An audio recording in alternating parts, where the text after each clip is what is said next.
স্বাস্থ্যসাথী কার্ডে জালিয়াতি আটকাতে সরকারি ডাক্তারদের হলফনামা তলব করেছে স্বাস্থ্য ভবন। সরকারি হাসপাতালে কর্মরত চিকিৎসকদের বলতে হবে, যারা সরকারের থেকে নন প্র্যাকটিসিং অ্যালাওয়েন্স নিচ্ছেন তারা বেসরকারি হাসপাতালে স্বাস্থ্যসাথী প্রকল্পে রোগীর চিকিৎসা করছেন না।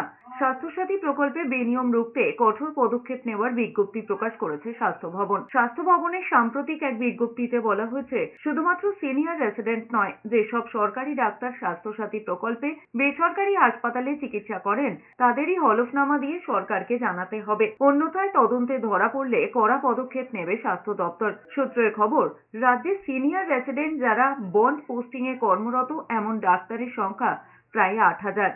ইতিমধ্যেই প্রায় 2,000 সিনিয়র রেসিডেন্টকে পাঠানো হয়েছে চিঠি। বলা হয়েছে, কেন তাদের বিরুদ্ধে পদক্ষেপ করা হবে না তা দ্রুত জানাতে হবে, কারণ বন্ড পোস্টিং শুরুর সময় সংশ্লিষ্ট এসআরকে লিখিতভাবে জানাতে হয় তিনি সরকারি হাসপাতাল ছাড়া অন্য কোনো হাসপাতাল অথবা নার্সিং হোমে যুক্ত থাকতে পারবেন না। রাজ্য স্বাস্থ্য অধিকর্তা এবং স্বাস্থ্য শিক্ষা অধিকর্তার স্বাক্ষরিত বিজ্ঞপ্তিতে বলা হয়েছে, স্বাস্থ্যসাথী পোর্টালে যেসব সরকারি ডাক্তারের নাম নথিভুক্ত করা হয়েছে তাদের doctors master software form upload করে স্বাক্ষর করতে হবে।